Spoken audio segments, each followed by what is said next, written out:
Maayong adlaw katawhan sa Dios sa Archdiocese sa Osamis sa ngalan sa atong talahuron nga Arsobispo Archbishop Martin Sarmiento Humuad guban sa mga kahugpungan sa mga kaparian sa tibok lokal nga simbahan sa Osamis kini ang inyong amigong higala Father Mark Julius Casaba sa Monte.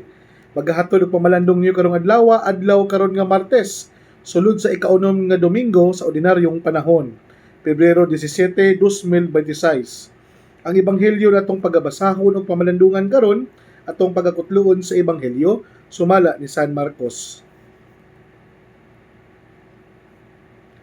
Ang mga tinun-an nakalimot sa pagdalag pan apan didto usa ka buok nga pan sa asakayan unya miingon si Jesus kanila, pagbantay kamo sa ipapatubo sa pan sa mga Pariseo ug ni Herodes ug nag-ingnanay sila, gisulti niya kini kay wala man kitay pan. Nahibalo si Jesus kung unsay ilang gipanagsultihan, busa gipangutan niya sila. Nganong nagisgot man kamo may tungod sa inyong wala pagpakadalag pan? Wala ba gihapon kamo makasabot? Bugo na bagayod kamo kaayo? May mga mata unta kamo nga dili ba kamo makakita? May mga dalunggan man unta kamo nga dili man kamo makadungog. Wala ba kamo mahinumdum sa akong pagpikas-pikas sa 5 ka pan alang sa 5,000 ka mga tao? Pila ka bukag ang napuno sa salin nga inyong nahipos, napulog duha, bitubag sila. Ug sa akong pagpikas-pikas sa 7 ka pan alang sa 4,000 ka mga tao, pila ka bukag ang napuno sa mga salin nga inyong nahipos, 7, bitubag sila. Ug wala pa ba gihapon kamo makasabot, miingon siya kanila. Mga igsuon ng ebanghelyo sa Ginoo. Daygon ikaw og Kristo. Kung hifatsoy, Happy New Year sa ato ang mga igsuong mga Chinese o sa congratulations sa ato ang igsuong pag-aordinahan sa ordinasyon sa pagapari Reverend Kelly James Puyod diadto pag-ordinahan sa San Isidro Calamba, Misamis Occidental. Si Reverend mahimong full-fledged na gyud na pari o ato siya i-welcome niya isay membro sa Presbyterium sa Archdiocese sa Osamis isip newly ordained priest. Uban sa mga parokyano sa tibuok Archdiocese sa Osamis, mangadto kita ug atong duyog ambitan si Reverend Kelly James Puyod sa iyahang ordinasyon sa pagapari karong alas 9 sa buntag sa Calamba, San Isidro Labrador, Misamis Occidental. Congratulations, Reverend Father Kelly James Puyod. Mga igsoon ko ni Kristo, sa ato ang nahuman lang na Diocesan Clergy of Mindanao, DCM, dito sa Archdiocese sa Zamboanga, malipayon kami nga magpasalamat sa ato ang mga kaparian, sa ato ang Arsobispo, Reverend Most Reverend Bishop Tonil o sa iyang mga kaparian nga mainiton kitang gidawat sa mga kaparian ug uban silang mga parokyano o sa ilahang mga maglilihok sa simbahan sa Archdiocese sa Zamboanga. Daghang salamat Archdiocese of Zamboanga. Ug salamat po sa inyong mga pagampo for our safe and sound travel going to Zamboanga and coming back here in Osamis. Daghang salamat sa inyong pagampo o pagsuporta mga katawhan sa Dios. Mga igsoon ko ni Kristo, karon Pebrero 17, 2026, adlong Martes, kita gipanumduman sa ato ang ebanghelyo sa ebanghelyo gikan ni San Marcos nga ang mga tinun-an ni Jesus na wala po diya pumitaw sila nga nakat-on human si Jesus nga naghimo og milagro sa gitawag nato og feeding of the 5,000 na gikan man lang ganito sa pipila lang ka mga piece of bread and fish. Dayon kini tungod sa milagro na iyang gibuhat, nakapakaon siya sa libo-libo ka tao og nakahipos pagyud sila og pila ka bukag, pito ka bukag nga puno sa salin na ilang nahipos. Kaingon bitaw tang sa kinabuhi gyud nato day no. Bisan pa og kadaghanan ta nakasinati og pagkamaayo sa Ginoo. Bisan pa og kapila na ta nakasinati kung unsa ka mahinatagon ang Ginoo nato. naagya po yung mga panahon nga we are kung naagya po yung mga bagong pagsulay, bago na po mga challenges sa kinabuhi nato, malimot ta ba? Pero bitaw magduda gyapon ta kung giunsa ta paghigugma sa Ginoo. After all sa mga nindot kay nga iyang gipakita kanato, murag magka-amnesia din ta dayon sa mga nindot nga ato na sinati diha kaniya. Dili po ni layo sa atong kasinatian isip mga tao. Kana bitawng naatay mga higala nga kanang dugay na nato nakauban, dugay na nato na sinati, dayon nakabuhat sila og nindot kay nato dayon sa mga panahon nga nang nanapoy bag-ong mga sitwasyon nga ato ang mga sinati sa kinabuhi.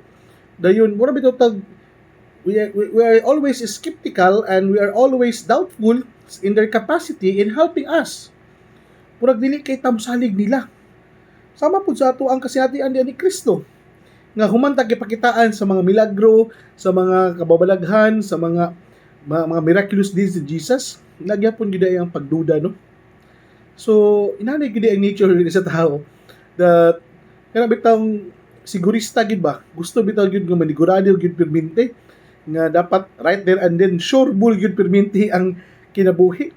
Nga ano man gid nga dili na lang man gid tang mosalig na lang kung unsa ang pwede na to nga dangatan nga proven and tested naman unta ni gibuhat na unta ni beforehand ni Jesus. Pero ngano pa man gyud nga miingon si Jesus kaniya inana na lang jud mo kabugo. Ano man nga naghisgot man gyapon mo mahitungod sa wala sa pagdala ninyo pan. Wala ba gyapon kamo makasabot? Bugo na ba jud kayo kamo? May mga mata kamo pero dili ba kamo makakita? May mga dalunggan kamo pero dili kamo makadungog. Pura bitaw they fail to use their senses in order to wake up their mind na makasabot sila na Jesus is God. Kana bitong gitagaan ta og senses sa Ginoo in order for us to use these senses na kaniyon ta ato ang sense of sight, sense of hearing o kaniyon ta ang mo-solidify sa ato ang faith sa ato ang pagsalig diha sa Ginoo. Dili unta nga tungod sa ato ang nakita tungod sa atong nadungog. Dili bitaw ingon nga we are always doubtful. Kailangan yun every now and then i-verify yun nato kanunay ato yung i-authenticate yun nato kanunay kini tinuod ba gyud dili ba yun enough tong mga previous experience nato na mootto siya ang makapalig-on sa atong pagtuo ngadto sa Ginoo. Mga igsuon, daghan na kitag mga pagsulay sa kinabuhi na naagian. Daghan na kitag mga problema nga nasulbad uban sa grasya o panalangin sa Ginoo. Daghan na kita og mga matawag nato na mga hardships and difficulties in life nga ato ang nalampasan.